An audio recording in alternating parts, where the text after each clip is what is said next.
ફરીથી પાછું કે આપણે જે પણ કંઈક કરીએ છીએ સુખી થવા માટે કરીએ છીએ તો શું કરીએ છીએ તો વ્યવહાર અને કાર્ય કરીએ છીએ અને વ્યવહાર માનવ સાથે કરીએ છીએ અને કાર્ય પ્રકૃતિ સાથે કરીએ છીએ અને આ સિવાય વિચાર અને ભાવનાઓની અનુભૂતિ કરીએ છીએ એવો એક વાત આપણી સામે આવી. હવે અહીંયાથી એક પ્રસ્તાવને સમજવાનો પ્રયત્ન કરીએ. હવે છે ને કન્ટેન્ટ એકચ્યુઅલી હવે શિબિર એકચ્યુઅલી હવે શરૂ થશે ને એટલે આપણું ધ્યાન મન અહીંયા રહે તો જેને આપણે વિચાર અને ભાવ કહીએ છીએ એ વિચાર અથવા તો ભાવ એ મારા વ્યવહાર અને કાર્યનો આધાર છે. કરીએ છીએ આ બે જ વસ્તુ, એની પાછળનો આધાર છે એ વિચાર અથવા તો ભાવ છે. એટલે કરવા માટેની એક્ટિવિટીમાં બે એક્ટિવિટી છે, કાં તો વ્યવહાર કરીએ છીએ કાં તો કાર્ય કરીએ છીએ અને કોઈ પણ વ્યવહાર અને કાર્ય પાછળ મારો કોઈક વિચાર છે. હા, જો આ પ્રસ્તાવ છે કે માણસ કોઈ પણ કાર્ય અને વ્યવહાર કરે છે એ વિચાર્યા વગર નથી કરતો. આનો મતલબ એમ થયો તમારા ધ્યાનમાં આવતું હોય એક પણ એવી એક્ટિવિટી કે તમે વિચાર્યા વિના કરી હોય, વિચાર્યા વગર થઈ ગયું હોય તમારાથી. ગુસ્સો, શું લાગે ગુસ્સો વિચારીને આવે કે વિચાર્યા વગર આવે? ગુસ્સો કરવા માટે પહેલા પોતે ગુસ્સે થવું પડે કે ન થવું પડે? ગુસ્સો કરવો હોય કોઈ પર ધ્યાન નથી પણ વિચાર તો છે. જેમ કે કોઈના પર પણ ગુસ્સો આવી જાય છે કે ચૂસ કરીએ છીએ. આપણને ખબર અહીંયા ગુસ્સો કરવામાં બહુ નુકસાન નહીં થાય, ત્યાં ગુસ્સો આવે તો વિચારપૂર્વક છે. જ્યાં ખબર છે કે અહીંયા નુકસાન વધારે છે અથવા તો આપણે નહીં પહોંચી શકીએ તો ત્યાં ગુસ્સો દબાઈએ છીએ, કંટ્રોલ કરીએ છીએ. તો વિચાર્યા વગર કોઈ એક્સપ્રેશન અથવા તો કોઈ એક્ટિવિટી નથી, એ પ્રસ્તાવ છે. જો તમે ધ્યાનથી કે એવું કોઈ વસ્તુ કે જે આપણે વિચાર્યા વિના કરી હોય. હા,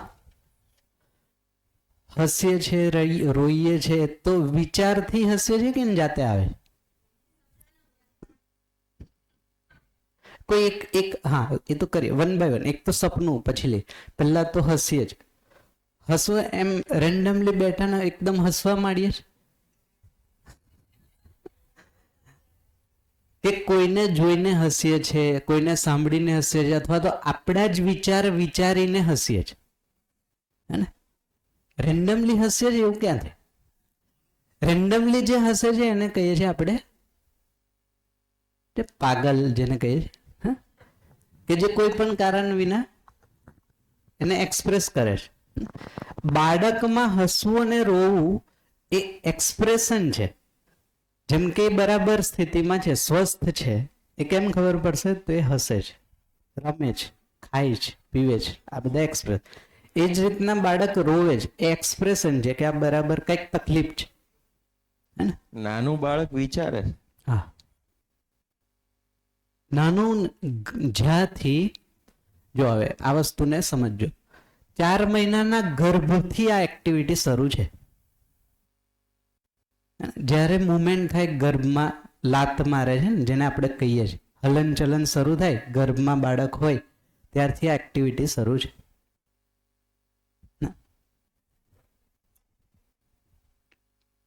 એટલે અહીંયાથી પ્રસ્તાવ છે કે વિચાર્યા વિના કાંઈ આપણે કરતા નથી. હવે તમારે ઓબ્ઝર્વ કરવાનું છે કે વિચાર્યા વગર કાંઈ થઈ ગયું હોય તો હા હા પ્રેમ. બધા સાથે પ્રેમ થાય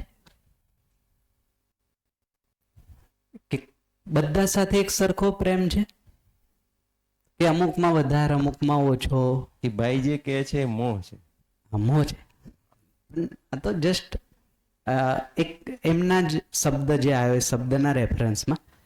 જેમ કે પ્રેમ માન લો કે થાય છે તો બધા સાથે એક સરખો પ્રેમ છે. જો બધા સાથે એક સરખો પ્રેમ હોય તો મારું બાળક સાથે જેટલો પ્રેમ હોય એટલું જ પડોશીના બાળક સાથે પ્રેમ હોવો જોઈએ, એટલો જ કોઈ પણ સંતાન સાથે હોવો જોઈએ. બટ એવું છે? એવું તો નથી. એનો મતલબ હું વિચારું છું આ મારું છે, ત્યાર પછી એના માટે કોઈક ભાવ બને છે. પહેલા સ્વીકૃતિ છે, પછી એનું એક્સપ્રેશન. તો સ્વીકૃતિ માટે વિચાર તો છે, વિચાર્યા વગર તો નથી. જેમ કે કોઈ વ્યક્તિ તમારી પાસે આવીને ભીખ માગે તો હું વિચારું છું ને કે આપવું ન આપવું, કેટલું આપવું. તો વિચાર્યા વગર થોડું કઈ મદદ પણ નથી થતી, ઉપકાર પણ નથી થતો. જસ્ટ તમે જોશો થોડું ડિટેલમાં તો આઈડિયા આવશે. હા, નિદ્રા. નિંદ્રા. નિંદ્રા એટલે શું એને સમજીએ. જે સમયે હું નક્કી કરું છું કે હવે હું કોઈ પણ પ્રકારના કાર્ય, વ્યવહાર અને વિચાર નહીં કરું, એ સ્થિતિ છે જેને કહે છે નિંદ્રા. એક એક્ઝામ્પલ આપો. જેમ કે આવતીકાલે એક્ઝામ હોય ને મારી તૈયારી ન થઈ હોય તો મને ઊંઘ આવશે? એટલે જ્યાં સુધી હું ડિસાઈડ નહીં કરું ને ત્યાં સુધી નહીં આવે.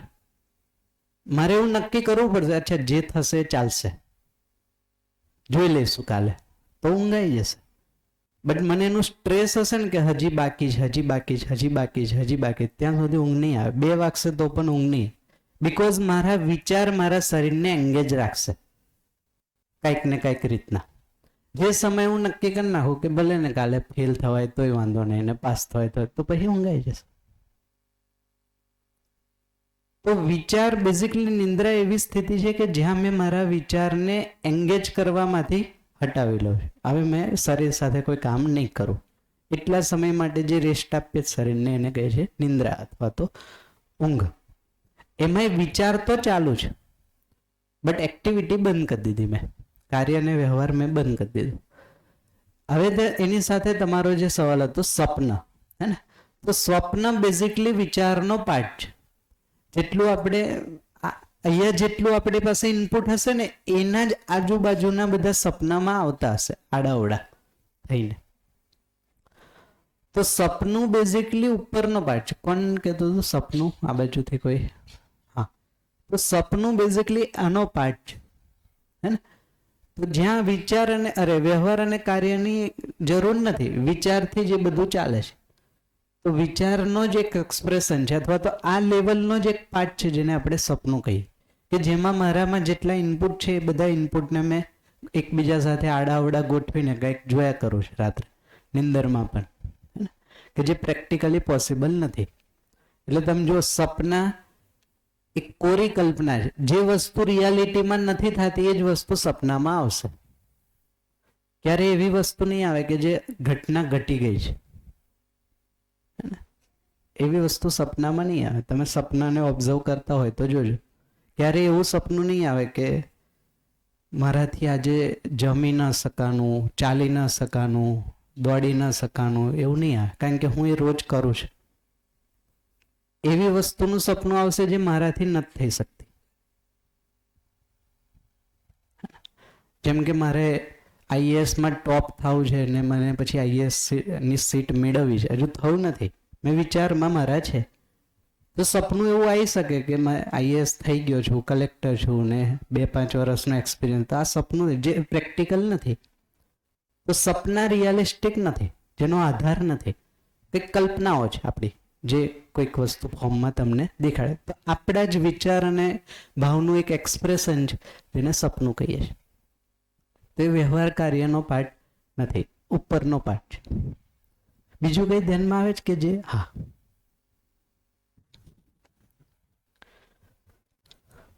1998 ની વાત છે. હા, મને એક સ્વપ્ન આવેલું કે હું બસમાં ટેકરી ઉપર જાઉં છું. લાલ કલરની ટેકરીઓ હોય છે, બસ હોય છે. મને કયો પ્રદેશ છે, ક્યાં છું એ ખબર નહોતી. પછી કંઈક ધરતીકંપ જેવું થાય છે, જી, બધું ગબડે છે. હું જાગી જાઉં છું. જાગીને પછી મને યાદ રહે છે, રાત્રે હું world this week black and white ટીવીમાં જોતું હતું. તો સેમ જે મને સ્વપ્ન આવ્યું હતું એ અમેરિકામાં ઘટના ઘટી હતી. અને બસ એ ધરતીકંપ થયો, એ બધા ગયા, એ મેં વર્લ્ડ ધીસ વીકમાં એ વખતે જોયું હતું. તો એને શું કહેવાય? પૂર્વાગ્રહ એક સ્થિતિ છે, પૂર્વાભ્યાસ એક સ્થિતિ છે. એ મારી એક સ્થિતિ છે જે મેં આગળ જે થવાનું છે એનું એક અનુમાન લગાવી શકું. એ દરેક જણની એક નેચરલ સ્થિતિ છે કે કંઈક વસ્તુ ઘટવાની હોય એનું અનુમાન. જેમ કે આ એક અનુમાન છે. માન લો કે માણસ આ જ રીતના જીવશે ને તો ધરતી નષ્ટ થઈ જશે. આ અનુમાન છે અત્યારે. નહીં કંઈ થાય તો આ થઈ જશે, આ રિયાલિટી થઈ જશે. એ જ રીતના માણસની તાકાત છે કે માણસ શું થવાનું છે એનું પ્રિડિક્શન કરી શકે. તમે નહીં, કોઈ પણ વ્યક્તિ કરી શકે. આ નેચરલ છે. ક્યારેક ક્યારેક એ પ્રિડિક્શન સાચું પડી જાય, ક્યારેક ક્યારેક એ પ્રિડિક્શન ખોટું પડી જાય. આટલો જ ફરક છે. તો એ કોઈ ચમત્કાર રહસ્ય નથી, એ છે જ. એ એટલી ક્ષમતા દરેક વ્યક્તિમાં છે જ કે એનાલિસિસ કરીને, એટલે એને નામ આપ્યું છે વિચાર. વિચાર કરીને બધું આગળ પાછળ ગોઠવીને કંઈક અનુમાન લગાવે છે કે આવું કંઈક થશે. અને અમુક અનુમાન સાચા પડી જાય છે, અમુક અનુમાન ખોટા થઈ જાય છે. તો એ અનુમાનનું ચિત્રણ જે તમે સપનામાં જોયું અને એ અનુમાન વાસ્તવિકતામાં ઘટ્યું, એ કોઇન્સિડન્ટ છે, કોઈ રહસ્ય નથી. જેમ કે મેં અત્યારે કીધું કે આ રીતના ચાલશે તો 20 વર્ષનું, જેમ કે સાયન્ટિસ્ટે એક ડેટા આપ્યો છે કે આ રીતના ચાલશે તો આટલા વર્ષમાં માણસ ધરતી પર નહીં રહી શકે. આ અનુમાન છે. હવે બની શકે કે આ અનુમાન સાંભળીને રાત્રે સપનું આવે કે ધીમે ધીમે માણસ લુપ્ત થઈ ગયો અને એક સમય માણસ ગાય. તો એ તો થવાનું જ છે. જો આ રીતના ચાલશે તો એ તો થવાનું નિશ્ચિત છે. તો એ જ છે તે તમે જે જોયું એમાં બેઝિકલી. પણ કંઈક મેં કીધું કે કંઈક ઘટના ઘટી ગઈ અને એનું સપનું આવતું એવું નથી. જે તમે જીવતા જીવ જે જીવો છો ને એ વસ્તુ સપનામાં નહીં આવે. એટલે મેં ના કીધું મને ખાતા નથી આવડતું, ચાલતા નથી આવડતું, બોલતા નથી આવડતું, એવું સપનું નહીં આવે. કારણ કે હું રોજ કરું છું. જે વસ્તુ એક્ઝિક્યુટ નથી થઈ ને એ સપનામાં આવશે. તો એ વિચારનો એક પાર્ટ છે કે જે મારા વિચારમાં છે, થયું નથી, એવી બધી વસ્તુ આડાવડા રીતના સપનામાં આવે. તો સપનું બેઝિકલી કોરી કલ્પના છે, બીજું કંઈ એનો આધાર બહુ છે નહીં, એ સ્થિર નથી. જેમ કે માણસ સપનામાં પોતાને ઉડતા પણ જોવે છે, પોતાને તરતા પણ જોવે છે, કે માણસ થોડો રિયાલિટીમાં ઉડે છે, કોરી કલ્પના છે. તો શું થયું હશે? માણસે પક્ષીઓને ઉડતા જોયા, પોતાને ચાલતા જોયો, બે ચિત્રને ભેગા કરીને માણસને ઉડાવી દીધો. હે ને? હવે એ જ વસ્તુ પિક્ચરમાં બતાવે છે. જે પહેલા સપનામાં જોતું હતું, કલ્પનામાં હતું, એ હવે એ પિક્ચર બનાવે છે, એનિમેશન. બટ એ રિયાલિટી તો નથી અને ક્યારેય થવાનું નથી, એ પોસિબલ જ નથી. તો આ બધી આધારવિહીન કલ્પનાઓ છે જેને સપનું કહીએ છીએ. એનો કોઈ આધાર નથી.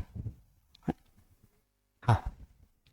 તો સર આપણે ઊંઘ્યા હોઈએ અને અચાનક જાગી જઈએ છીએ અને પછી એ દિવસે રાત્રે એવી ઊંઘ નથી આવતી ને કોઈ આપણું સંબંધી છે એને કંઈક થવાનું છે એનો આપણને ભાસ થાય છે અને બીજા દિવસે સાંભળીએ છીએ તો એ રિયલ આપણને ખબર પડે છે કે આ સાચે જ આ ઘટના બની છે. તો એ શું? મેં ફરીથી હે ને, માણસમાં એ અનુમાન લગાવવાની ક્ષમતા દરેક જન્મમાં છે. જેમ કે જેના આપણે બહુ ક્લોઝ હોય ને એને શું થાય છે એને આપણને અહેસાસ પ્લસ ઓર માઇનસ થઈ જાય કે આ વ્યવસ્થિત છે, આ વ્યવસ્થિત નથી, અથવા તો આને કંઈક પ્રોબ્લેમ છે, એવું સમજાય જાય. પૂછવાની જરૂર નથી પડતી અને પછી વેરીફાઈ કરીએ ને તો એવું જ કંઈક નીકળે છે. તો એ તમે જેનાથી ક્લોઝ છો અથવા તો જેને તમે જાણો છો એનું એક અનુમાન પોતાનામાં હોય છે. એ અનુમાન એક સમયે ઇન્ડિકેશનના રૂપમાં હાઇલાઇટ થઈ ગયું. એટલે તમે જો, તમે નહીં, જેના પણ પરિવારમાં આવું કંઈક થયું હશે ને તેમાં 5-6 લોકો એવી વાતો કરતા હશે, મને આટલા દિવસથી આવું કંઈક લાગતું હતું, મને આવું કંઈક લાગતું હતું, મને આવું કંઈક લાગતું. આવું વાતો નોર્મલ છે, કારણ કે અનુમાન થાય જ છે.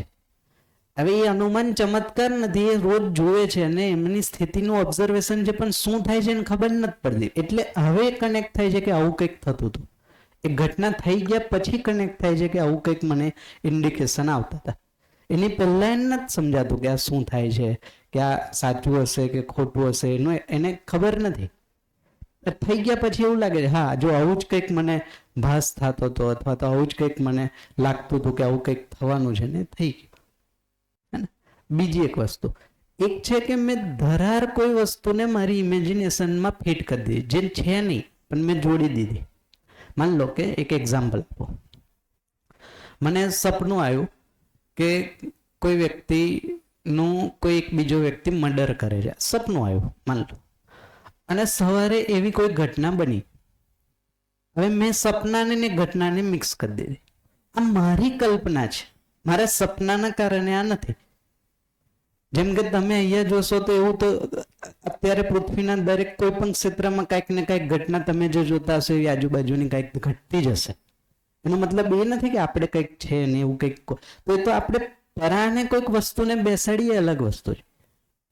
જો એ નિયમ હોય તો એ થવું જ જોઈએ. જો નિયમપૂર્વક થતું હોય તો એ થાય તો થવું જ જોઈએ. બટ એ નિયમ નથી, કોઈ ઇન્સિડન્ટ છે. ક્યારેક ક્યારેક એવું દેખાઈ જાય, ક્યારેક નથી દેખાતું, હે ને. બટ મેં કીધું એમ નિયમ શું છે કે માણસ પોતાનામાં વિચારપૂર્વક એક અનુમાન લગાવી શકે, આ નિયમ છે. અનુમાન લગાવીને જે પોતે સુખી દુઃખી થવાના પ્લાનિંગ કરે છે. આજે પણ એ જ છે. જેમ કે ભણવું જોઈએ, શું કામ ભણવું જોઈએ? તો અનુમાન છે, ભણીને જોબ બિઝનેસ થશે, સેટ થશે ને સુખી થશે. આ અનુમાન છે. અનુમાનના રેફરન્સમાં કંઈક પ્રયત્ન કરે, પહોંચ્યા પછી મળે છે કે નહીં એ પછીની વસ્તુ છે, પણ અનુમાન પ્રમાણે ચાલે. એ નિયમ છે કે માણસ પોતાની ક્ષમતા કરતા વધારે અનુમાન લગાવી શકે. પોતાની કેપેસિટી અથવા તો ક્ષમતા નથી, બટ એના કરતા વધારે વિચારી તો શકે જ. કાર્ય વ્યવહારની એક લિમિટેશન છે, બટ એના કરતા વધારે વિચારી શકે છે. એ જ છે, બીજું એમાં કઈ અલગ અથવા તો રહસ્ય જેવું નથી.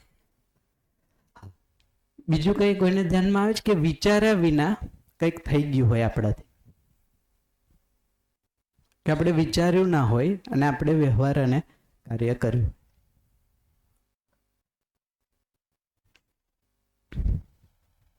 તો અહીંયાથી એક વસ્તુ એવી ધ્યાનમાં આવે છે કે આપણે જે પણ કંઈક કરીએ છીએ એ વિચારીને જ કરીએ છીએ.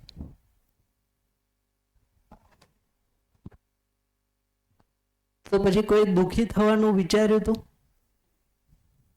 હે, કે હું દુઃખી થઈશ એવું વિચાર્યું હતું ક્યારેય? બટ વ્યવહાર અને કાર્યથી દુઃખી થાય છે કે સુખી થાય છે? તો એવું કેમ થયું? હા,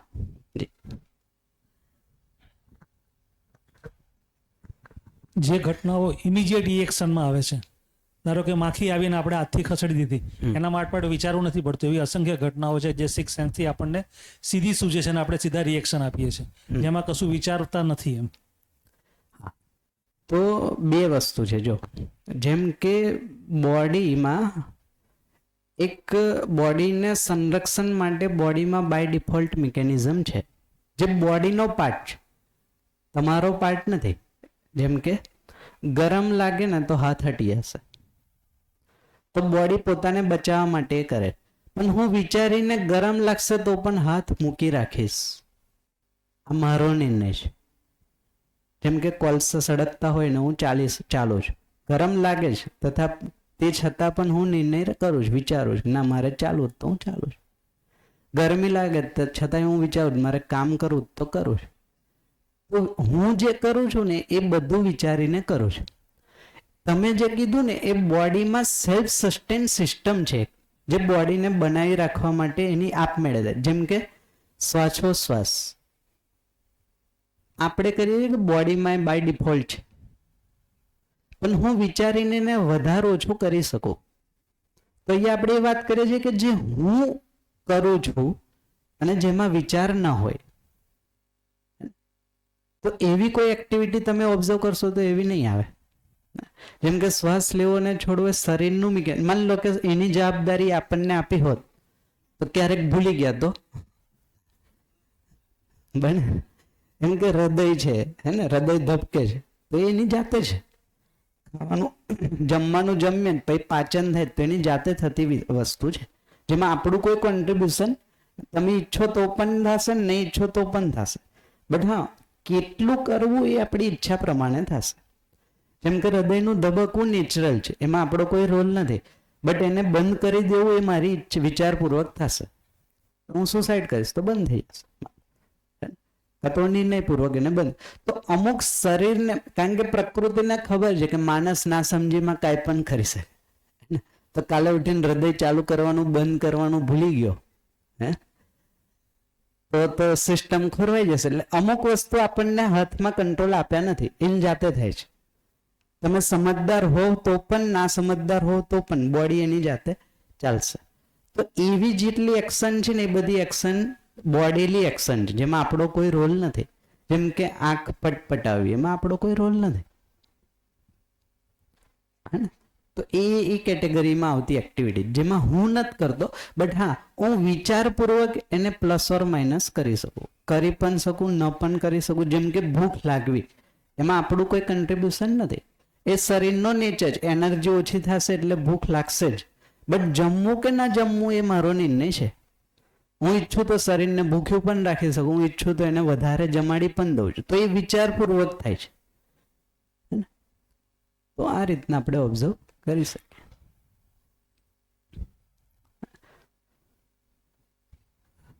ફરીથી એકવાર, તો આપણે એવું કેમ કહીએ છીએ કે આ વસ્તુ મારાથી ભૂલથી થઈ ગઈ, જ્યારે અહીંયા તો એવું કહીએ છીએ કે આપણે બધી જ વસ્તુ વિચારીને કરીએ છીએ. તે છતાંય આપણે એવું કહીએ ને આ તો મારાથી ભૂલથી થઈ ગયું. જ્યારે અહીંયા પ્રસ્તાવ એવો છે કે આપણે જે પણ કંઈક કરીએ છીએ વિચારીને જ કરીએ છીએ, વિચાર્યા વિના કંઈ કરતા છે નહીં. અને હજી એવું લાગતું હોય કે ના આ વસ્તુ આપણે વિચાર્યા વિના કરીએ છીએ, તો તમે કહી શકો. હા હા, એક જ મિનિટ. હા માઇક.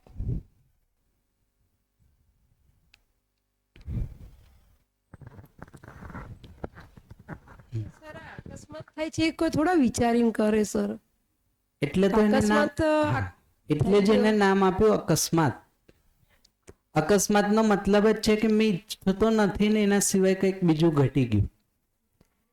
એટલે ક્યાં મતલબ આપણે વિચારીને તો કરતા જ નથી સર એ વ્યવહાર તો. હવે જો કે રીતના થાય અકસ્માત, હે ને? એને જોવું પડશે.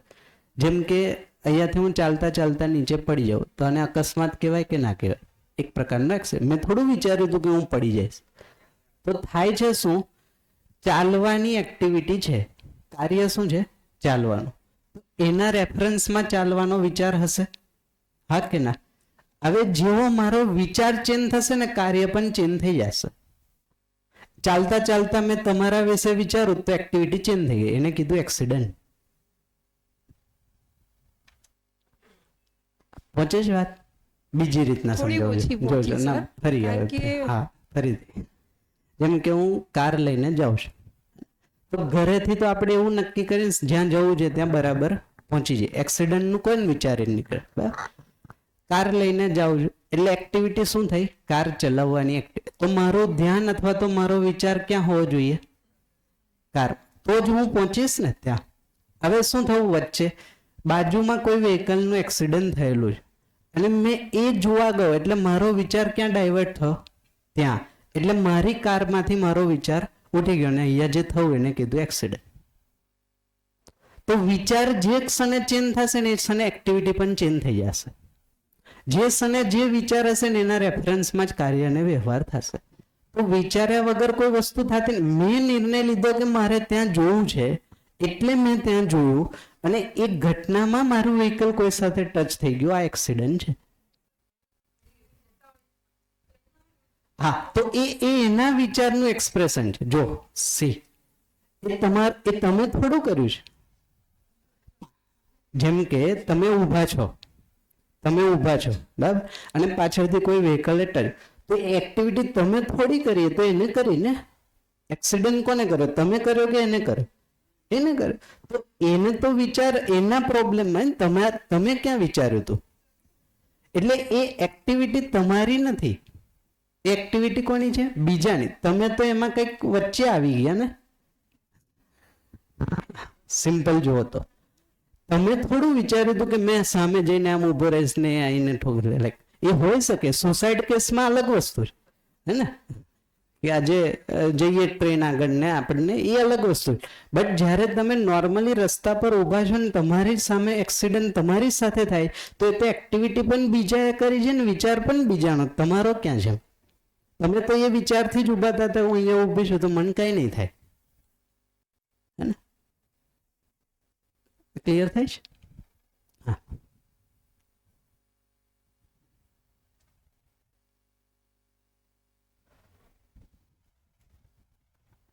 સર આપે કહ્યું કે ભૂલથી થઈ ગયું, હા તો મેં જે કર્યું છે મેં તો મારી રીતે વિચારીને જ કર્યું હતું, ત્યારે એ મારા માટે વ્યવસ્થિત જ હતું કે સાચું જ છે, હું કરું છું એ બરાબર જ છે. પણ મને કોઈએ કહ્યું કે તમે આ કેમ કર્યું, આનાથી આ થાય આ થાય, વિચાર બદલાઈ ગયો એટલે પછી આપણે શું શબ્દ વાપર્યો કે ભૂલથી થઈ ગયું. હા એ ભૂલથી થઈ ગયું એમ જ આવે. આપણે તો વિચાર્યું જ હતું કે મેં બરાબર જ કર્યું છે, હું કાંઈ ખોટી નથી, પણ બીજા આપણું ધ્યાન દોરે છે કે આનાથી આ ગેરફાયદા, આવું ના કરવું જોઈએ, વિચાર ચેન્જ થઈ ગયો એટલે પછી આપણે નામ આપ્યું કે ભૂલથી થઈ ગયું. ભૂલથી થઈ ગયું. બરાબર છે, ખૂબ સરસ. હા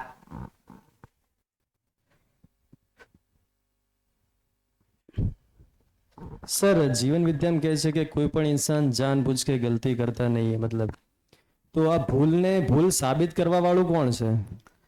એમ તો नहीं, જો जीवन विद्या में એવું કહે છે हर मानव गलती का अधिकार लेके ही जन्म लेता है. जीवन विद्या में जो सूत्र है ये है कि हर मानव जन्म से ही गलती करने का अधिकार लेकर ही जन्म लेता है. सही समझ के बाद वो गलती नहीं करता. आ છે આખો. તો સૂત્ર એના પરથી બન્યું છે કે સમજણ છે તો ભૂલ નથી અને ભૂલ છે તો સમજણ નથી. બે એક સાથે ના હોય. સમજદાર પણ છે અને ભૂલ કરે છે એ પોસિબલ નથી. હવે આપણે સમજદાર છે કે નહીં? આપણે પોતાને સમજદાર માન્ય છે કે નહીં? તો એ સાબિત કરવા વાળું કોણ કે એ આપણી જ વાત કરું. જેમ કે ખુદને જ. તમે જ ઓબ્ઝર્વ કરો, સમજદાર વ્યક્તિ પાસેથી શું અપેક્ષા હશે? એ ભૂલ કરે કે સમાધાન આપે?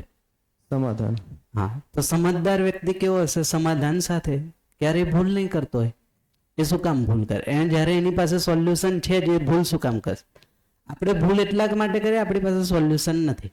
આપણને તો એ જ શીખવામાં આવ્યું છે, માણસ માટે ભૂલને પાત્ર. એ જસ્ટિફિકેશન છે. મેં એ જ કહું છું, હે ને? જેમ કે સુખ અને દુઃખ એક સિક્કાની બે બાજુ છે. એ જસ્ટિફિકેશન. આપણે હવે કેટલું દુઃખ રોજ ઉઠીને સહન કરવું, તો ક્યાંક બેસાડી દીધું, પછી એને કવિતામાં ગઈ નાખ્યું, ગાલી બેકીદા ને અંતે ને બધું ફલાણ. તો અલ્ટિમેટલી માણસે જ્યારે પોતાને પાસેથી કોઈ રસ્તો ન નીકળ્યો, એને ક્યાંક જસ્ટિફાઈ કરી દીધું કે આવું છે, જ્યારે રિયાલિટી તો અલગ છે. ટૂંકમાં આ વિચાર અને ભાવ ઉપર વધારે કાર્ય કરવાની જરૂર છે, કારણ કે કોઈ પણ ઘટના એ આ બે પરથી જ બને છે. એક્ઝેક્ટલી. આ ઇમ્પોર્ટન્ટ પોઈન્ટ છે. હવે જુઓ, જો સુખનું સરનામું પેલા લખ્યું છે ને, અહીંયા લખ્યું છે. જો અત્યારે આપણે સુખી થવાનો પ્રયત્ન ક્યાંથી કરીએ છીએ? કાર્ય અથવા તો વ્યવહારથી. આ ત્રણમાંથી હંમેશા થતી હોય એવી વસ્તુ કઈ? વિચાર, વ્યવહાર કે કાર્ય? ત્રણમાંથી હંમેશા 24/7 ચાલુ હોય એવું કહ્યું? વિચાર. આપણે સુખી કેવું થવું છે? હંમેશા કે ક્યારેક ક્યારેક? તો એને માટે કામ ક્યાં કરવું પડશે? હા, અહીંયા ગમે એટલું કામ કરશો કોઈ રિઝલ્ટ આવે નહીં. એટલે પડોશી કચરો નાખી ગયો તો નહીં, આ છે, હે ને? જસોદાબેનને નારિયેળનું તમે કીધું, એ આ છે. કામ કરવાની જરૂર અહીંયા છે, અને આપણે અહીંયા રોજ કહીએ. એ બાળકો અવાજ ના કરે, અવાજ ના કરે. કાર્યને કાર્યથી નિયંત્રિત ન કરી શકાય. કાર્યને અને વ્યવહારને નિયંત્રિત કરવા માટે વિચાર પર કામ કરવું પડે.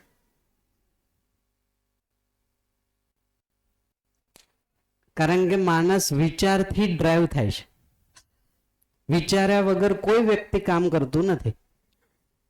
હવે આપણે એના કામને લઈને એની સાથે એક્શન રિએક્શનમાં જતા રહીશું. જેમ કે એક એક્ઝામ્પલ આપું. કોઈ વ્યક્તિએ ચોરી કરી, હે ને? અત્યારે આપણે એની સાથે શું કરશું? શું કરશું? એટલે પોલીસ શું કરશે? સિસ્ટમ શું કરશે? જેલમાં, હે ને? એટલે એને એક કાર્ય કર્યું જે નેગેટિવ હતું. સમાજે ભેગા થઈને એની સાથે બીજું કાર્ય કર્યું જે નેગેટિવ છે. એટલે ચોરી ક્યારેય બંધ નહીં થાય, ક્યારેય સોલ્યુશન નહીં આવે. એક વ્યક્તિએ પર્સનલી કંઈક અપરાધ કર્યો, બધા સમાજે ભેગા થઈને એની સાથે બીજો અપરાધ કર્યો. આ ટેમ્પરરી સોલ્યુશન છે, ક્યારેય પ્રોબ્લેમનું સોલ્યુશન નહીં આવે. જ્યારે કામ કરવાની જરૂર અહીંયા છે. मानसिक।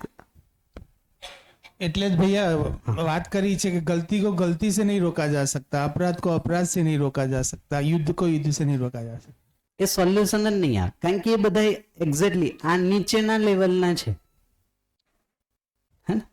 એટલે મારે જો મારા પણ વિચાર અને કાર્ય અથવા તો મારે સુખી થવું હશે તો મારે મારા વિચાર અને ભાવમાં કામ કરવું પડશે.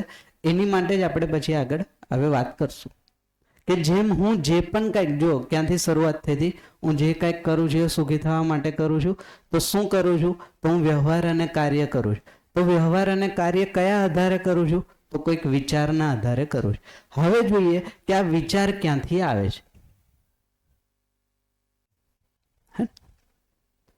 કારણ કે હું જે પણ કંઈક કરું છું એ વિચારીને જ કરું છું. એનો મતલબ કે ગેપ તો અહીંયા છે. હું સુખી થાઉં છું તો પણ વિચારમાં થાઉં છું, દુઃખી થાઉં છું તો પણ મારા વિચાર. એટલે કોઈ વ્યક્તિ મને ક્યારેય સુખી કે દુઃખી ન કરી શકે. હું ઈચ્છું તો જ હું સુખી અથવા તો દુઃખી થઈ શકું, કારણ કે મારા વિચાર છે જે મને સુખ અથવા તો દુઃખ આપે છે. કાલે વાત થઈ હતી, સુખ ભાવ છે કે વસ્તુ છે? ભાવ. એ ભાવની જગ્યા અહીંયા છે. જેમ કે એક એક્ઝામ્પલ આપો, 10 વર્ષ પહેલા કોઈક વ્યક્તિએ મારું અપમાન કર્યું, આજે પણ હું એને વિચારીને દુઃખી થાઉં, એ મારો પ્રોબ્લેમ છે કે એ વ્યક્તિનો પ્રોબ્લેમ? તો ક્યારેય બીજો વ્યક્તિ કોઈ વ્યક્તિને સુખી કે દુઃખી ન કરી શકે. એટલે મેં કાલે કીધું હતું 799 કરોડ લોકો સુખી હશે ને તો ભેગા થઈને તમને સુખી નહીં કરી શકે. એ જ રીતના દુઃખમાં પણ એવું જ કે જ્યારે હું સુખી હોઈશ ને તો બધા ભેગા થઈને પણ મને દુઃખી નહીં કરી શકે. તો અત્યારે મારા વિચાર અથવા તો ભાવ કઈ રીતના ચાલે છે એનો મને આઈડિયા નથી, એટલા માટે આ ગેપ થાય. એટલે હવે આ વસ્તુને આપણે સમજશું કે વિચાર બને છે ક્યાંથી અથવા તો વિચાર આવે છે ક્યાંથી. તો અત્યારે શું લાગે છે, વિચાર ક્યાંથી આવતા હશે?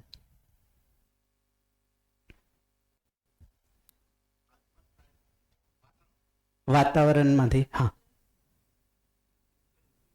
આપણા ચિત્રણથી, હા, પરિસ્થિતિથી, હા, પરિસ્થિતિ, વાતાવરણ, બેઝિકલી.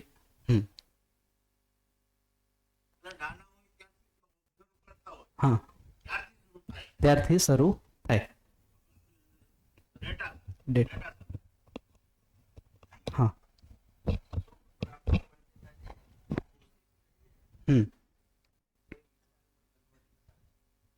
ઓકે, હા, ફરીથી માઇકમાં કહેજો. સુખ પ્રાપ્તિ માટે જે બી કોશિશ કરીએ ને, હા, એ વિચારમાં કન્વર્ટ થતા હોય એમ. તો એક વસ્તુ તમે એવું કીધું કે અહીંયાથી આપણે જે પણ કંઈક કરીએ છીએ એના આધારે કોઈક વિચાર બને છે. જેમ કે વાતાવરણ પણ ક્યાંથી બને છે, પરિસ્થિતિ પણ ક્યાંથી બને. તો એનો મતલબ શું થયો કે વ્યવહાર અને કાર્યથી વિચાર બને છે કે વિચારથી વ્યવહાર અને કાર્ય થાય છે, કે સાયકલિક છે?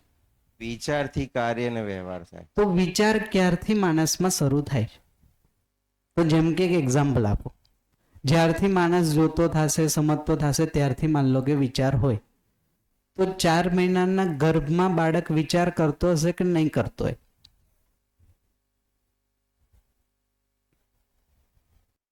હજુ તો એને કઈ ખબર જ નથી, બહારનો સંસાર તો એને જોયો જ નથી. તો શું લાગે, ગર્ભમાં રહેલું બાળક વિચાર કરતું હશે કે નહીં કરતું?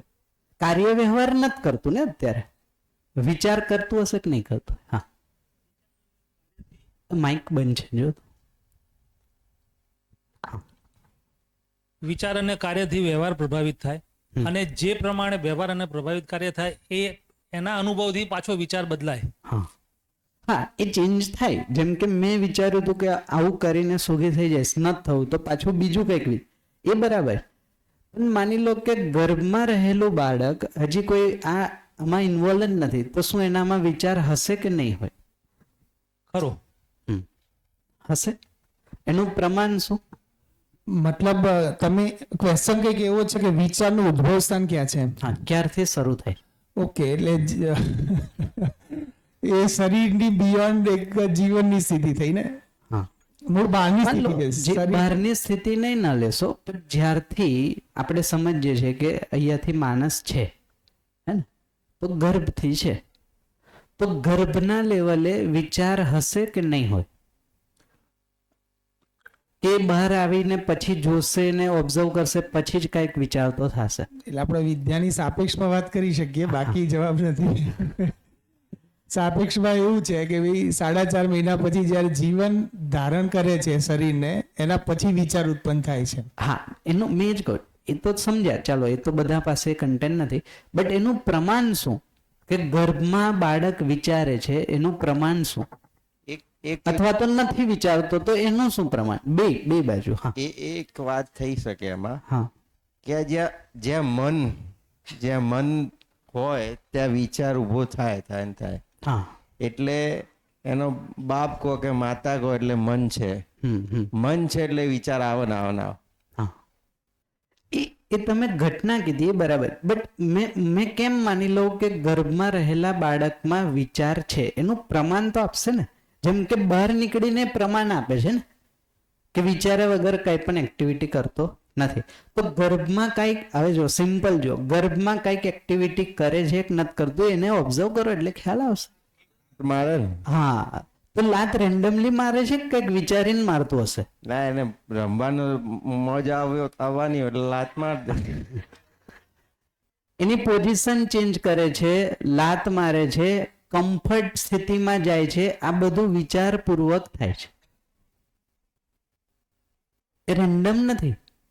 એ આપણને ઇન્ડિકેશન આપે છે કે અચ્છા હવે આવું થાય છે, બટ એના લેવલથી વિચારો તો એ વિચારીને કંઈક એક્ટિવિટી ત્યારે પણ કરે છે. એના પરિપ્રેક્ષમાં જે ગર્ભમાં છે એ પોઝિશન ચેન્જ થશે. એક સરખી પોઝિશન નથી રહેતી ને બાળકની. ગર્ભમાં સેમ પોઝિશન રહે કે ચેન્જ થયા કરે? ચેન્જ. તો જેમ રાત્રે આપણે સૂઈ જઈએ છીએ તો જે પડખે સૂઈએ સવારે એ જ પોઝિશનમાં ઉઠીએ છીએ કે આખી રાતમાં ચેન્જ થઈ જાય? શું કામ ચેન્જ થાય? કમ્ફર્ટ છે ને. એક પડખે સૂઈ જશો ને તો પછી એક સમય ભાઈ પરસેવો થશે, નહીં મજા આવે, તો વિચારપૂર્વક એ શરીરને એક જગ્યાએથી બીજી જગ્યાએ, એક સ્થિતિમાંથી બીજી જગ્યાએ મૂવ કરે જ તો નિંદરમાં પણ પ્રમાણ મળે છે કે હું વિચારીને પડખું ચેન્જ કરું. કમ્ફર્ટ ઝોન ની એમાં એનો વિચાર કેવી રીતે આવે? કમ્ફર્ટ ઝોન નહીં, just comfort in the sense, મેં સેન્સમાં કહું છું કે મેં આ રીતના, તમે અત્યારે બેઠા છો, 24 કલાક આ રીતના ન બેસી શકો. એક સમય તમને પેન થશે કે પગ લાંબા કરવાનું મન થશે, હે ને, થોડું આળસ લેવાનું મન થશે. એ વિચારપૂર્વક હું સ્થિતિને ચેન્જ કરું છું, નોઈંગલી ઓર અનનોઈંગલી મને ખ્યાલ નથી, પણ એ વિચાર ચાલુ છે, બોડી સાથે જોડાયેલો. એટલે જ મેં કહું છું આપણે જેટલા પોઝિશન ચેન્જ કરીએ છીએ જાણતા એ પણ વિચારપૂર્વક જ થાય છે, એની જાતે નથી થતા. જેમ કે મન જ્યાં સુધી બરાબર લાગે ત્યાં સુધી હું મુવમેન્ટ નથી કરતો. જેવું બોડીમાં કંઈક અનકમ્ફર્ટ ફીલ થશે ને વિચારપૂર્વક હું બીજી પોઝિશન ચેન્જ કરીશ, બીજી પોઝિશન ચેન્જ કરીશ, આ થયા કરે. એ જ વસ્તુ ગર્ભમાં રહેલા બાળક સાથે પણ ધ્યાનમાં આવશે. એ શું કરશે કે એની પોઝિશન અલગ અલગ રીતના ચેન્જ કરતું રહે. જેટલું પછી જેમ જેમ શરીરનો અંદર ગ્રોથ થશે, 4 મહિનાના ગર્ભનો અલગ છે, 5 મહિનાનો અલગ છે, 6 મહિના, જેમ શરીરની લંબાઈ પહોળાઈ વધશે એ પ્રમાણે એ સ્થિતિ પ્રમાણે સેટ થશે. ત્યાં એ સેટ કઈ રીતના થાય છે એની જાતે નથી થતું, એ વિચારપૂર્વક કરે છે ને. હવે એને છે ને બહુ ક્રિટિકલી જોવું પડશે, બાકી તો આ સૂચના જ રહેશે આપણા માટે, હે ને, કે હશે, પણ આને ઓબ્ઝર્વ કરવું પડશે. ઓબ્ઝર્વ કરશો એટલે ધ્યાનમાં આવશે. ખ્યાલ આવે છે? હા, હા.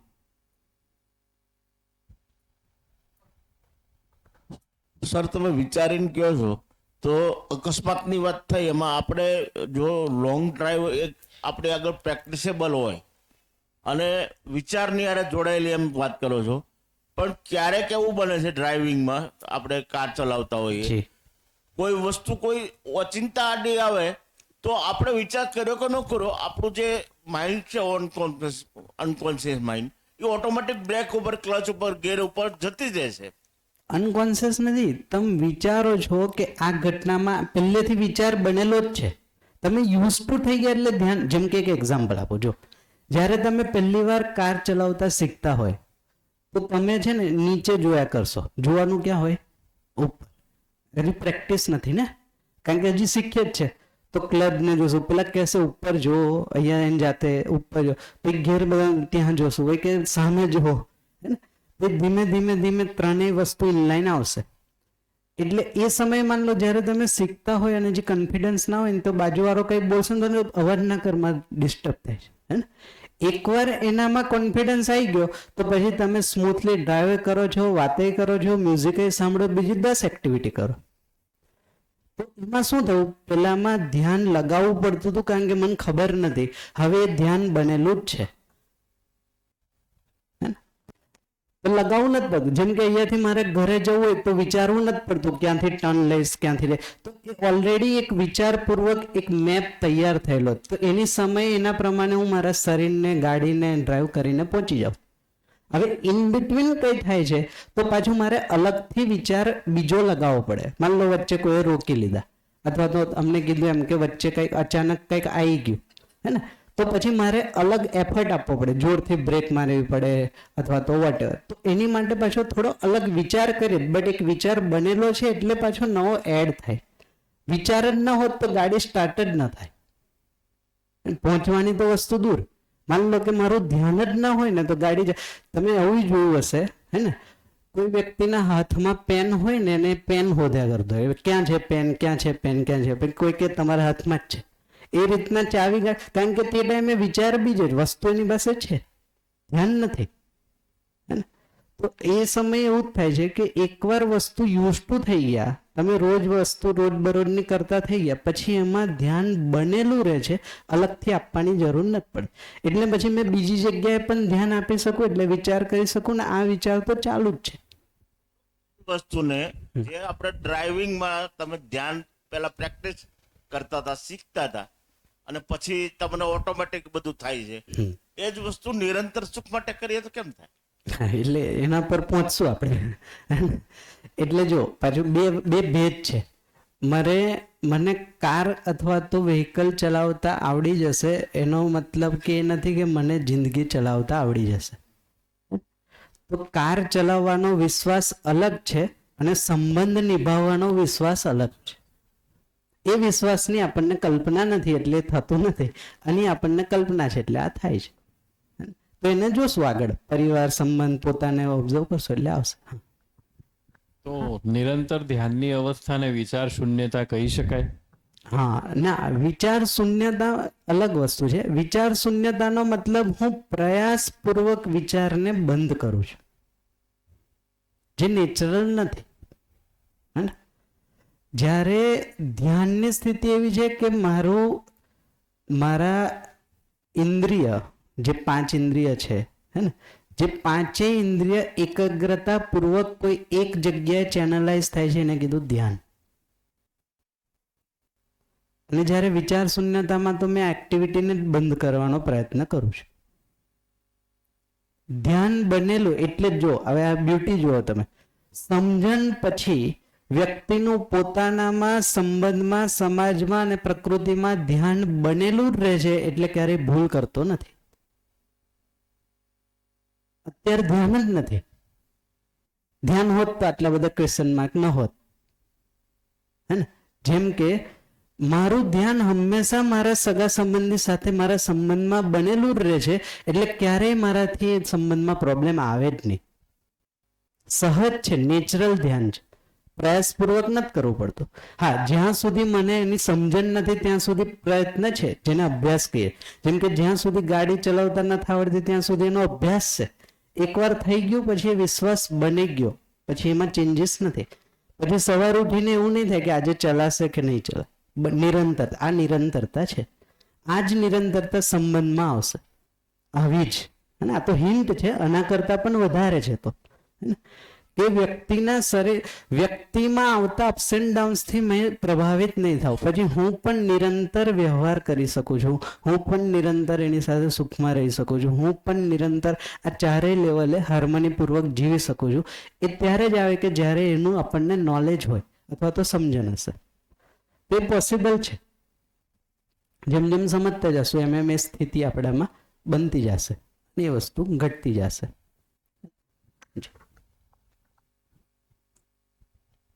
આપણે જે વાત કરી સંબંધમાં વિશ્વાસથી નિરંતર ચારે સ્ટેપમાં રહી શકીએ. હવે એમાં એક સ્થિતિ એવી આવે કે અહીંયા મધ્યસ્થ દર્શનમાંથી કંઈક મળ્યું છે અને તમે કહો એમ આપણે સ્થિતિ આવી કે આપણે નિરંતર રહી શકીએ છીએ. હવે સામેમાં આનું કન્ટેન જ નથી હમ અને તોય આપણે નિરંતરમાં રહેવાનું છે કે નહીં, અથવા નથી તો પણ એની સાથે જોડાયેલા રહીએ. એના માટેનું એટલે જ મેં પ્રસ્તાવ કીધો કે અહીંયા જે કહેવામાં આવે છે એને માનવાની જરૂર નથી, એને વેરીફાઈ કરવું પડશે ને. વેરીફાઈ કરવા માટે સમય આપવો પડશે. 5 દિવસની શિબિરથી ચેન્જીસ નહીં આવે. પછી આનું ઓરિજિનલ લિટરેચર છે એ સ્ટડી કરવું પડશે. જેમ કે ડૉક્ટર બનવું હોય તો ડૉક્ટરનો મોટિવેશનલ ટોક સાંભળીને થોડું મને આવડી જાય. પછી એનું વિધિવત અધ્યયન છે ને. પહેલાં બાયોલોજી લેવું પડે 11-12માં, પછી આગળ જતા સ્ટેપ 1 સ્ટેપ 2 અને 5 વર્ષ આપો ત્યારે જઈને તમને કોન્ફિડન્સ આવે કે આ છે. તો આ તો નિરંતર વસ્તુ છે. નિરંતર વસ્તુ માટે સમય પણ નિરંતર તો ના લાગે પણ એક વધારે સમય તો આપવો પડે. તો આના પણ સ્ટેપ છે. પરિચય શિબિર થાય, 5-6 પરિચય શિબિર કરો, માન લો જ્યાં સુધી એવું લાગે છે કે આ સમજાવ. પછી આગળનું સ્ટેપ છે એનું વિધિવત અધ્યયન, એની સ્ટડી, હે ને. એ સ્ટડીની અમુક બુક્સ છે તો એ બુક્સનું અધ્યયન. એ અધ્યયન થઈ ગયા પછી તમને એવું થાય છે કે હા હવે એક સ્થિતિ, ત્યાર પછી એની પ્રેક્ટિસ, અભ્યાસ. અને અભ્યાસ કરતા કરતા કરતા એક સમયે આ સ્થિતિ આવી જશે.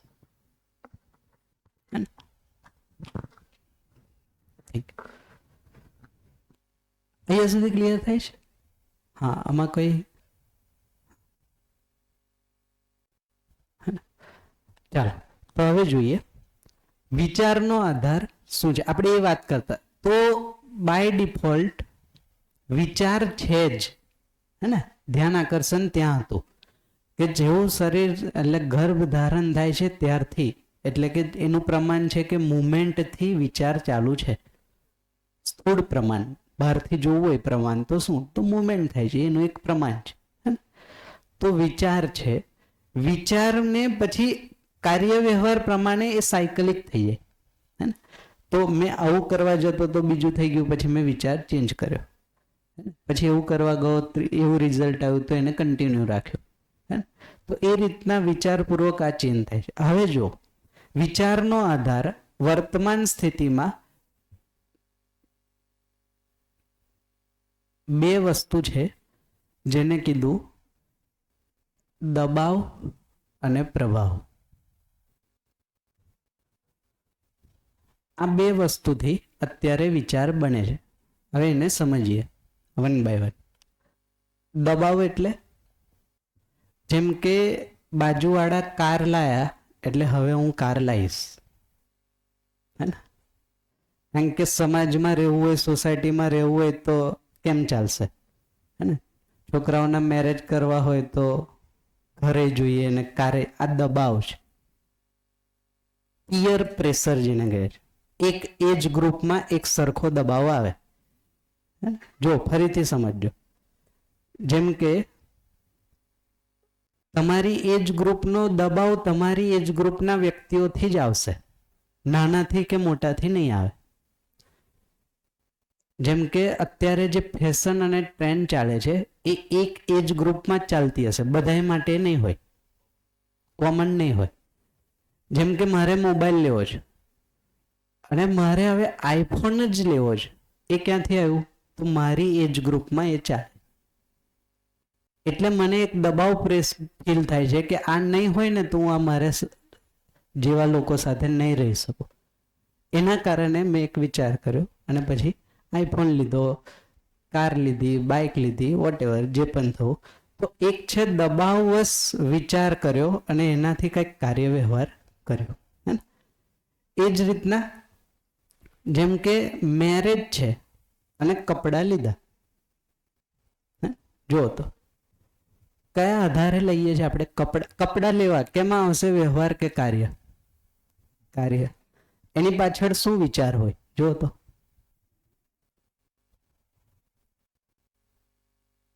હા, લગ્નમાં જવું હોય તો આ લેવા. શું કામ લેવા પડે? પ્રભાવ પાડો. પણ પ્રભાવ શું કામ પાડવો છે?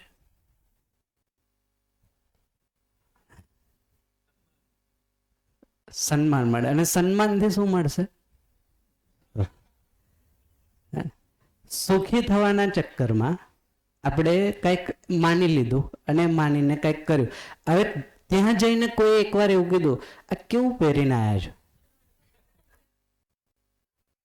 શું થશે પછી?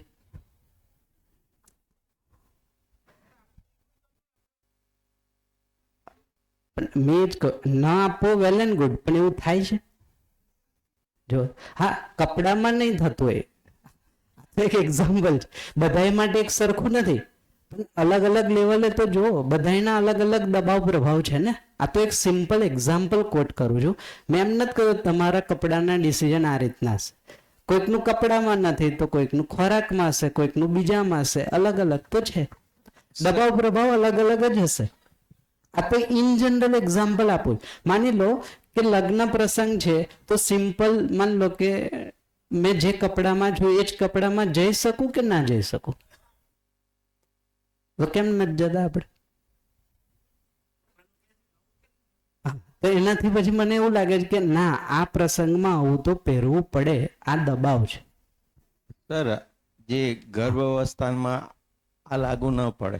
હા, કારણ કે દબાવ અને પ્રભાવ. ગર્ભ અવસ્થામાં દબાવ અને પ્રભાવ માતા થ્રુ આવે છે. અચ્છા. ઉપરથી આવે છે. એટલે એ અત્યારે જોતો નથી, એના જગ્યાએ કોણ જોવે છે? જોઈન્ટ છે. તો ત્યાંથી આવે. એટલે ગર્ભમાં જે બાળક છે ને, એ માતા પિતાના અને વાતાવરણના સંસ્કારથી એ પોતાના વિચાર બનાવે છે. એટલે પરંપરામાં ગર્ભ સંસ્કારને મહત્વ આપ્યું છે કે જ્યારે જર્ની ચાલુ કરે ને ત્યારે તમે શું ઇનપુટ આપો છો, કયો દબાવ પ્રભાવ આપો છો.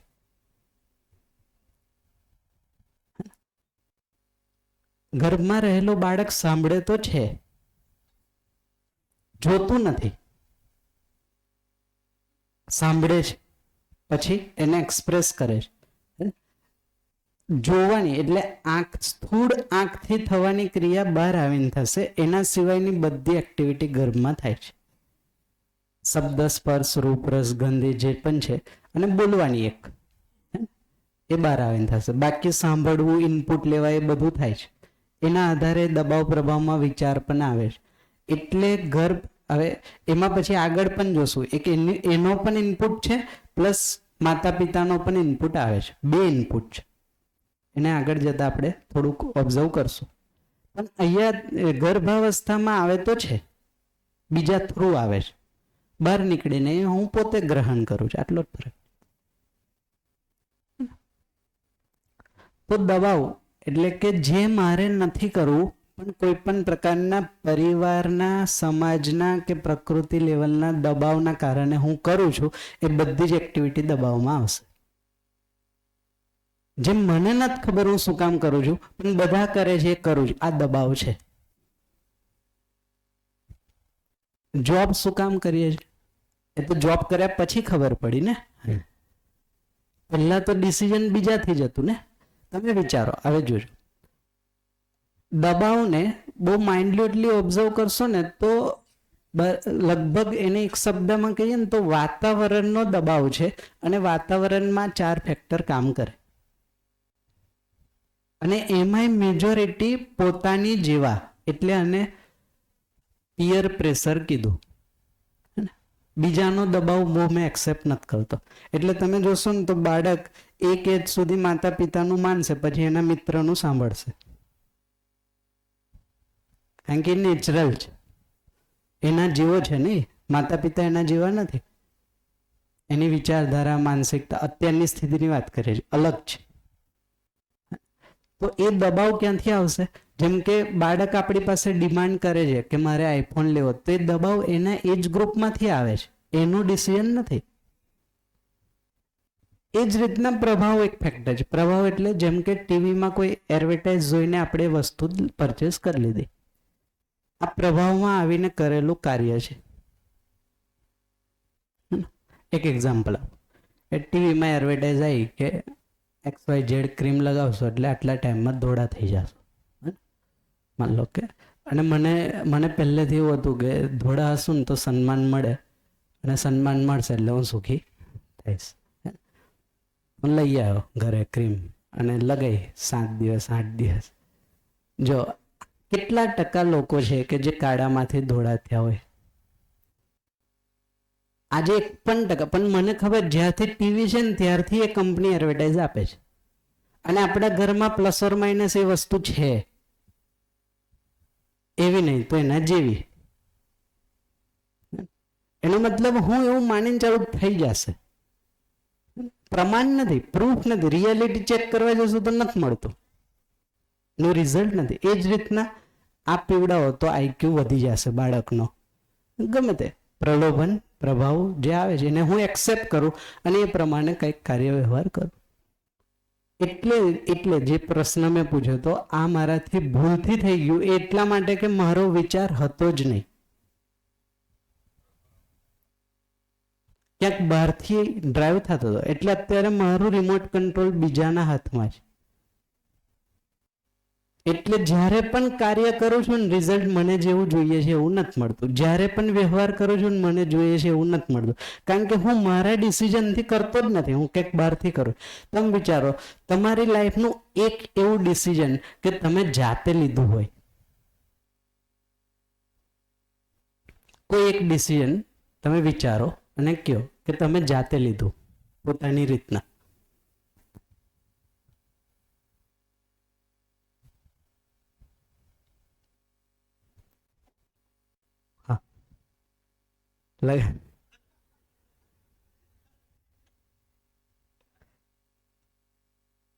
લગ્નનું ડિસિઝન તમે જાતે લીધું કે ચોઈસ તમે જાતે કરી? લગ્નનો દબાવ અને પ્રભાવ એ હતો જ, પછી એમાં મારી પાસે ઓપ્શન હતા. જો બાળ લગ્ન હતા એ તો દબાવ.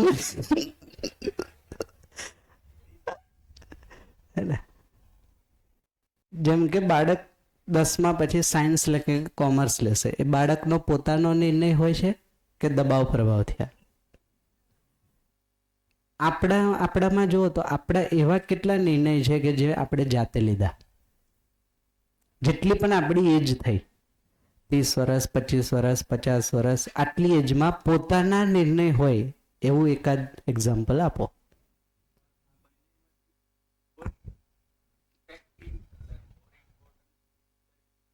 એમ તો બે ઇમ્પોર્ટન્ટ નથી, એટલે ત્રીજું છે એની પર આપણે વાત કરશું, હે ને? આનાથી સોલ્યુશન નહીં મળે. આકાંક્ષા મારું નથી. પ્રભાવ કદાચ ક્યારેક ક્યારેક પોઝિટિવ હોય, દબાવ તો હંમેશા નેગેટિવ હશે. હા, હવે બીજી વસ્તુ, વ્યવસ્થાનો પણ એક દબાવ છે. ફીલ થાય તો એક એક્ઝામ્પલ આપો. આ અવ્યવસ્થા ઊભી કરી, મને જેવું ધ્યાન ગયું ને એટલે આ વ્યવસ્થા બનાવવા માટેનો એક દબાવ, એ પોઝિટિવ છે.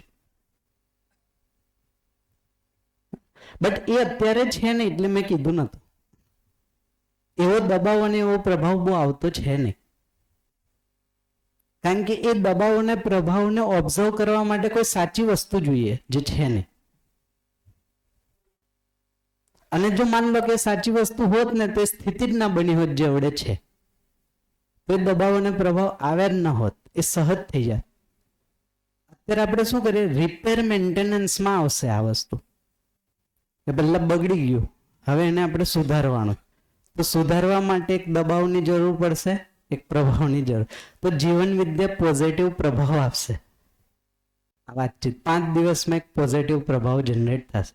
બટ એ પ્રભાવથી હું સુખી થઈ જઈશ એવું નહીં થાય. સારું લાગશે, અઠવાડિયા પછી બીજા મહિનો સારું લાગશે કે બહુ સારી વસ્તુ હતી, સાચું હતું, પણ એનાથી મારું જીવન ચેન્જ થઈ જશે એવું? એની માટે પછી આગળના સ્ટેપ છે, દબાવ પ્રભાવથી નહીં ચાલે. ફરીથી એ પ્રશ્ન કે એક એવું આપણું નિર્ણય કે જે આપણે દબાવ અને પ્રભાવ વિના લીધો હોય અને મારો હોય, એવો કોઈ એક નિર્ણય ધ્યાનમાં આવતો હોય તો કયો. હા.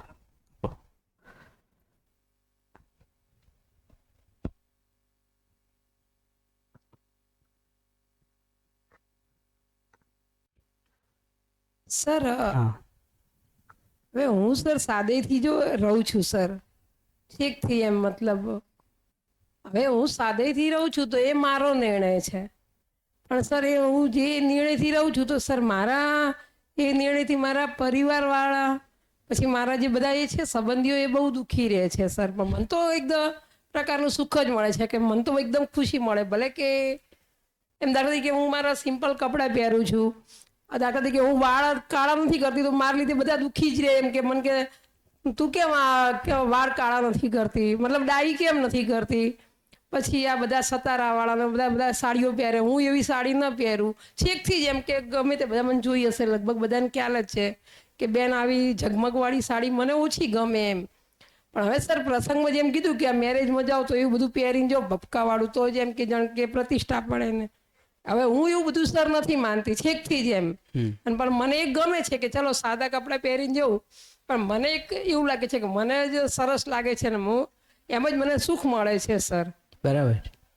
તો પછી સર મારા આ પ્રવૃત્તિ કરતી કારણ ઘરના બધા શું થાય છે ચૂસના તે વાળ કેમ કાળા કર્યા વગર ડાયરેક્ટ સીધો પહેલો જ પ્રશ્ન મોટો ગાય એમ, પણ તો મને તો કોઈ ફરક નથી પડતો. બરાબર છે. પાછી વળી જવું તો પછી બીજી બેન તો ઊભી જ હોય સામે, વળી મારી સાડી અમે જોઈને પૂછે બેન કેમ આવી સાડી લેવા, હું તો વળી ફરીને કહું કે બેન કોઈ ફાટેલી તૂટેલી કેવી છે, વળી આવી એટલે 2 સતારા ઓછા છે કે 2 વર્ક ઓછું છે, બાકી તો બરાબર જ છે ને મન તો કમ્ફર્ટેબલ છે.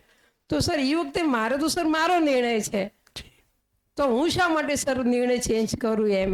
ન જ કરશો ને, મેં ક્યાં કહું તમે કરો. એટલે એમની હા એટલે કહેવાનો મતલબ પણ તો પણ મારા લીધે બધા દુઃખી રહે છે ને. તો એને જોવું પડે. મેં હા, હું એ એટલે કહું છું સર એમ કે મારો પોતાનો નિર્ણય છે કે કોઈ દબાવ પ્રભાવ વસ આ નિર્ણય આવે છે. જેમ કે જ્યારે પહેલી વાર તમે નિર્ણય લીધો હશે, પહેલી વાર વિચારો, જ્યારે પહેલી વાર આ નિર્ણય આવ્યો તેનો આધાર શું. જેમ કે એક એક્ઝામ્પલ આપો તમારું, હું ડાય નહીં કરું, આજે તમારો નિર્ણય ચાલે છે હે ને કે તમે નથી કરતા, એ કયા આધારે આવ્યો હશે એનો આધાર જુઓ તો. શું કામ તમે ડાય નથી કરતા? હા, તો એ છે ગમવું ના ગમવું, હે ને. મને નથી ગમતું આવી સાડી પહેરવાનું, મને નથી ગમતું ડાય કરવાનું. ઇન્ટરેસ્ટ બેઝિકલી ક્યાં આવશે? આ બેમાં એક પ્રકારનો પ્રભાવ છે જે મેં માનેલો છે, મારા માટે આ યોગ્ય છે. સેલ્ફ રુચિ વાળો પોતાનો છે, પોતાનો ઇન ધ સેન્સ એમાં પણ બીજું બધું જોડાયેલું જ છે. જેમ કે એમાં ઓપ્શન હતા જ, કાળો કલર કરવો, લાલ કલર કરવો, ભૂરો કલર કરવો, વાળમાં ન કરવો. એમાંથી મારી રુચિ છે ન કરવો. એનો મતલબ એ નથી કે મારો નિર્ણય છે, રુચિ છે, પ્રભાવ છે. માન લો કે મારો નિર્ણય હોય તો એમાં જોવું પડે મારા નિર્ણયથી, પોતાના નિર્ણયથી આ 4 લેવલ પર વ્યવસ્થા છે, ક્રોસ ચેક છે. જેમ કે આ નિર્ણય મારો છે, કારણ કે હું નિર્ણય લઈશ તો એના પ્રમાણે કાર્ય વ્યવહાર કરીશ તો બીજા માણસ સાથે જ કરીશ, અને એ માણસ સાથે જો દુઃખી થાય છે તો એ મારો નિર્ણય તો નથી. ના ના, મહેનત કરું મેં જસ્ટ ઇનપુટ આપું છું કે કઈ રીતના વિચાર બને છે. જેમ કે બીજું એક્ઝામ્પલ આપો, જેમ કે તમે જોશો તો તમારે જમવાની જે વેરાયટીઝ છે બધાની એક સરખી રુચિ છે કે અલગ અલગ છે? અલગ અલગ. એ જ રીતના એક રુચિ છે, આ કપડાં પહેરવા ન પહેરવા, કલર કરવો કલર ના કરવો, આ બધી રુચિનો વિષય છે. અને રુચિ આવે છે મારા કમ્ફર્ટ ડિસ્કમ્ફર્ટથી, જે પ્રભાવ છે, જે ચેન્જેબલ છે. એવું નથી કે હંમેશા આ ડ્રેસ છે. તમે જ કીધું ને ક્યારેક પહેરવું પડે તો હું પહેરી લઉં, પણ ઓછું ચમકતું પહેરવું કે એમાં પ્લસ ઓર માઇનસ થયા રાખશે, કારણ કે આ છે. જ્યારે મારો પોતાનો હશે તો એ ચેન્જેબલ નથી. અને અસ્થિર વસ્તુઓથી સ્થિરતા ન મળે. પહેલા અસ્થિર વસ્તુ એટલે આપણું રૂપ, હે ને, રસ, ગંધ, આ બધી વસ્તુ સ્થિરતાનો આધાર નથી. એમાંથી ક્યારેય નિર્ણય ન આવે, અને એના આધારે નિર્ણય લઈશું તો એ અહીંયાથી જ આવશે. અને એ અસ્થિર, એ સુખ નહીં આપે, એ દુઃખી જ કરશે. કાં તો મને કરશે, કાં સામેવાળાને કરશે, કાં બેયને કરશે. જેને જ પરંપરામાં રિજિડિટી કીધું, સંકીર્ણતા. પહેલાના લોકોમાં રિજિડિટી વધારે. જો તમે હું આ જ કરીશ, આના સિવાય નહીં કરું. તમે 2 ક્વેશ્ચન પૂછજો, શું કામ આ જ કરીશ, ત્રીજામાં આન્સર નહીં હોય, બટ માની લીધું છે બસ. જેમ કે હું કલર નહીં કરું, શું કામ, અથવા તો કરીશ, શું કામ. જેમ કે હું મેરેજ નહીં કરું, શું કામ, હું મેરેજ કરીશ, શું કામ. 2 પાસે આન્સર નથી. લોજિક છે, લોજિકથી થોડું સમાધાન થાય. તર્ક આપશે તો જે કરશે એ પણ તર્ક આપશે, નહીં કરે. છેલ્લા કન્ફ્યુઝન શું આવ્યું કે જેમ કે લગ્ન કરે તો પણ પસ્તાય, ન કરીએ તો પણ પસ્તાય. આ શું, આ કન્ફ્યુઝન છે. તો કન્ફ્યુઝન થી નિર્ણય ના આવે, કન્ફ્યુઝન દબાવ પ્રભાવથી આવે. એ હોઈ શકે પરિવારનો હોય, કદાચ સમાજનો હોય, એટલે આવું ચાલે તો ચાલે છે. પણ સાચું શું છે એ મને ખબર નથી, એટલે મારો ક્યારેય નિર્ણય બને જ નહીં. પોસિબલ જ નથી કે મારો નિર્ણય. અને જ બીજી ભાષામાં કીધું, હવે જોજો, આ 2 વસ્તુને બીજી ભાષામાં કીધું, આ છે માન્યતાઓ. જે ક્યાંથી આવે છે, ભય, પ્રલોભન અને આસ્થા. જે રિજિડિટી છે એ આ છે, હું આવું જ કરીશ. દબાવ એટલે ભય, પ્રભાવમાં પ્રલોભન પણ કામ કરે છે. જેમ કે ક્લાસમાં નહીં આવો તો અટેન્ડન્સ નહીં થાય, આ શું આવશે, ભય. અને એને કેમ જોશું, એ દબાવ છે, વ્યવસ્થાનો એક દબાવ છે. એટલે મારે કરવું પડે. મને ક્લાસમાં આવવાનું મન નથી, પણ મારે આવવું પડે છે. એટલે ક્લાસમાં આવીને શાંત ન જ રહે, કારણ કે એનો નિર્ણય જ નથી. હે ને? હવે આપણે એના નિર્ણય પર કામ નથી કરતા. આપણે ક્યાં કામ કર્યું કે એ શાંત કેમ રહેશે. ચેન્જ કરવાની જરૂર છે એના નિર્ણય અથવા તો એના આધારને. હવે આધાર ચેન્જ કરવા માટે પહેલા એ આધારની મને ખબર હોવી જોઈએ. એટલા માટે આપણે સમજીએ છીએ કે શું આધાર છે, સાચો આધાર શું હોઈ શકે વિચાર. આ વસ્તુને તમે હંમેશા વેરીફાઈ કરી શકો કે આપણા વિચારના આધાર શું છે. બની શકે કોઈકના પોઝિટિવ પ્રભાવ દબાવ હોય, કોઈકના નેગેટિવ પ્રભાવ, બટ દબાવ પ્રભાવ છે ઇટ મીન્સ એ કોઈ પ્રકારની માન્યતા જ છે. એને જ બીજા શબ્દમાં કીધું, આ એક પ્રકારની પરતંત્રતા છે. જ્યાં સુધી પોતાનું નહીં હોય ત્યાં સુધી માણસ સ્વતંત્ર નથી, ત્યાં સુધી દુઃખી રહેવું નિશ્ચિત છે. હવે જોઈએ, અચ્છા એ બ્રેક થશે ને 5 મિનિટમાં, તો પહેલા આટલું સમરાઇઝ કરી લઈએ, પછી આગળનું જોશું એકચ્યુઅલ આધાર વિચારનો શું છે. આ તો અત્યારની વર્તમાન સ્થિતિ છે આપણી, કે અત્યારે આપણા બધા નિર્ણય દબાવ પ્રભાવ વધશે. બ્રેક ટાઈમમાં 3 કલાકનો ટાઈમ છે, તમે આને પોતાનામાં ઓબ્ઝર્વ કરજો, સગા સંબંધી સાથે ઓબ્ઝર્વ કરજો અને કોઈ પણ સાથે ઓબ્ઝર્વ કરજો, શું લાગે છે, આવું જ છે કે અલગ. બ્રેક પછી એકાદ નિર્ણય એવો બતાવજો કે જે આમાંથી ન આવતો હોય અને પોતાનો હોય. જો મળે અને ફાઇન કરીએ ચર્ચા કરીને તેના પર વાત કરશું, અને પછી એકચ્યુઅલ શું આધાર છે એના પર ડિસ્કશન કરશું. તો અહીંયા સુધી રાખીએ છીએ. Thank you. મળીએ બ્રેક પછી.